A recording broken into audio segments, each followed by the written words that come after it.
कहते हैं कि अगर कोई व्यक्ति अपने मुख से किसी को गाली दे रहा है तो उसके पास कोई ऐसी व्यवस्था नहीं है जो उसके मुख के वचन को रोके गाली देने से। मेरे प्रिय भाई बहनों, आपको एक मैसेज देना चाहता हूं कि जो जीसस का व्यवस्था है, अगर कोई मसीही किसी व्यक्ति को गाली देने जाता है तो जीसस का बाइबल और वचन हमको रोकती है।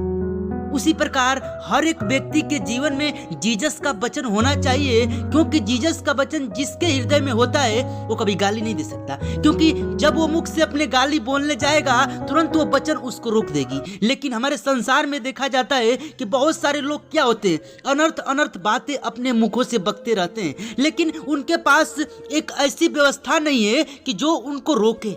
लेकिन प्रभु हमको इतना अच्छा व्यवस्था दिया कि अगर हम दाख मंधु पीने जा रहे हैं तो हमको बाइबल का हर एक वचन याद आता है। हमको रोकती है वचन, हम नहीं पी सकते क्योंकि प्रभु का व्यवस्था में ये गलत है। लेकिन संसार के लोग क्या करते हैं, वो नई व्यवस्था को समझते, इसीलिए वो अपने जीवन में पाप करते रहते हैं। नीति वचन के 24 अध्याय में वचन कहता है कि बुरे लोगों के विषय में डाह न करना और न उनकी संगति की चाह रखना, क्योंकि वे उपद्रवी सोचते रहते हैं और उनके मुंह से दुष्टता की बातें निकलती रहती है। आमीन। मेरे प्रिय भाई बहनों, जैसा कि आप लोग जान रहे हैं कि वचन खुद बता रहा है कि जो दुष्टता की बातें निकालते हैं, दाखमंदू जो पीते हैं, उनकी संगति में हमको नहीं रहना है, हमको अलग रहना है, क्योंकि संगति का सबसे बड़ा असर पड़ता है। ये जीसस का वचन हमको बताता है। आपकी संगति कैसी है आप पर डिपेंड करता है। अगर आप एक अच्छे संगति में रहते हैं तो आपका नेचर भी अच्छा होगा, अगर आप एक गलत संगति में रहते हैं तो आपका नेचर बिल्कुल गलत होगा। ये हमको वचन साफ साफ बताता है और हमको ठट्ठा करने वालों की मंडली में नहीं बैठता है। हमारा प्रभु यीशु मसीह जो है ना, क्या है कि हर एक व्यक्ति जब जीसस क्राइस्ट का नाम लेता है किसी के सामने ना तो जल जला जाता है। क्यों? क्योंकि जीसस क्राइस्ट किसी का कुछ बिगाड़ा नहीं है, वो सिर्फ हम लोगों को दुखों को लेकर क्या हुआ, सूली पे मर गया और हम लोगों के लिए कष्ट सहा। लेकिन फिर भी उससे लोग इतना घृणा करते हैं। प्रभु अपन वचन में कहा है कि मेरे से बहुत सारे लोग घृणा करेंगे और तुम मेरे में आओगे तो तुमसे भी लोग बहुत सारे घृणा करेंगे।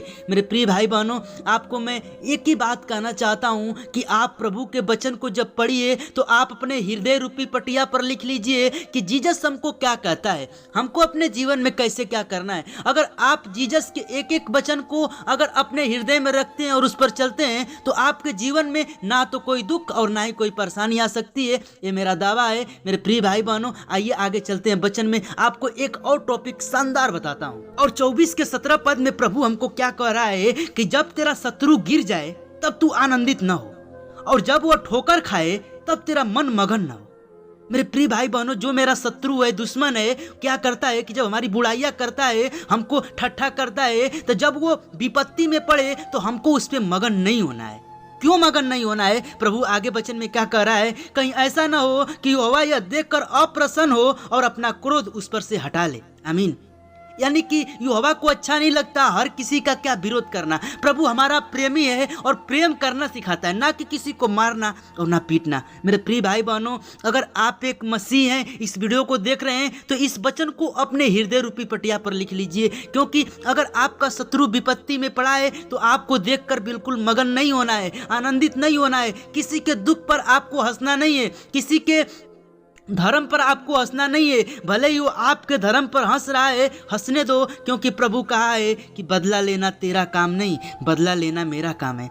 मेरे प्रिय भाई बहनों, अगर आप अपने जीवन में प्रभु पर विश्वास करोगे तो जीवन अनंत होगा, क्योंकि यीशु ही एक ऐसा पिता है जो हमको आनंदित जीवन देता है। तो आज के वचन को मैं ज़्यादा नहीं लेके जाऊंगा, लेकिन जाते जाते एक वचन आपको जरूर बताऊंगा। इसी में 24 के 10 में लिखा है कि यदि तू विपत्ति के समय साहस छोड़ दे तो तेरी शक्ति बहुत कम है। आमीन। मेरे प्रिय भाई बहनों, अगर आपके जीवन में विपत्ति, दुख, परेशानी आती है तो आपको साहस बिल्कुल नहीं छोड़ना है, क्योंकि जो अय्यूब था उसके पास बहुत सारी प्रभु ने विपत्तियां डाली थी, शैतान ने डलवाया था, लेकिन उसने कभी साहस नहीं छोड़ा। और आज उसी का दिन है कि अय्यूब के पास दोगुना प्रभु ने धन संपत्ति दे दिया। तो आपको विपत्ति के समय आपको स्ट्रोंग रहना है, ना कि वीक होना है। आपको हमेशा स्ट्रोंग बने रहना है और प्रभु से प्रार्थना करना है और जीवन को बिताना है और मसीह में चलते रहना है और एक दिन प्रभु के आने का इंतजार करना है। मिलते हैं नेक्स्ट वीडियो में, तब तक के लिए चैनल को सब्सक्राइब करना, वीडियो को लाइक करना। प्रीज द लॉर्ड, हालेलुया, धन्यवाद।